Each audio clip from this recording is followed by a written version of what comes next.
Hi అండి. అప్పటి రోజుల్లో రాగులు, జొన్నలు, గంటెలు, కందులు, మినువులు, పెసలు, పప్పు దినుసులైన, కాయగూరలైన అన్నీ పండించుకొని మాత్రమే తిని ఆరోగ్యంగా సంపూర్ణ ఆయుష్‌తో ఉండేవారు. ఈ జనరేషన్ వచ్చేసరికి పిజ్జాలు, బర్గర్‌లు, న్యూడిల్స్‌లని, బిర్యానీలని అర్ధ ఆయుష్‌కి తెచ్చుకున్నాము. ఇవే కాక మందుకి, సిగరెట్స్‌కి బానిస అయ్యే వాళ్ళకి పెళ్ళెందుకు, పిల్లలెందుకు? అసలు మీ పిల్లల పెళ్ళిళ్ళు అయినంత వరకైనా మీరుంటారా? మీరు మందుకు బానిస అయిపోయి అనారోగ్యంతో బాడీలో ఉన్న పార్ట్స్ అన్నీ పాడైపోయి మరణిస్తే ఎలా అండి? నాన్న అనే పిలుపుకి మీ పిల్లల్ని దూరం చేయకండి. ఇకపోతే మా సుపుత్రుడు సంక్రాంతి సెలవుల్లో ఫుల్లు జ్వరం అయితే వచ్చింది.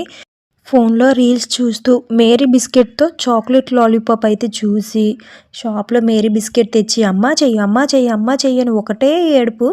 జ్వరం కదా నాన్న తినకూడదు అన్నా వినే రకాల ఇప్పుడున్న జనరేషన్ పిల్లలు. ఇంకేముంది చెయ్యక తప్పలేదు. ఇవి చేసినంత వరకు జ్వరం ఏ మూలకెళ్ళిపోయిందో తెలీదు గానీ చాలా యాక్టివ్‌గా వాడు గూడా చిప్స్ అవి అన్నీ యేసుకున్నాడు. చాలా ఇష్టంగా తిన్నాడు. మీరు కూడా ట్రై చేయండి. చాలా టేస్టీగా ఉంది. అలాగే ఈ వీడియో నచ్చితే ఒక లైక్ చేసి ఛానల్ అయితే సబ్స్క్రైబ్ చేసుకోండి.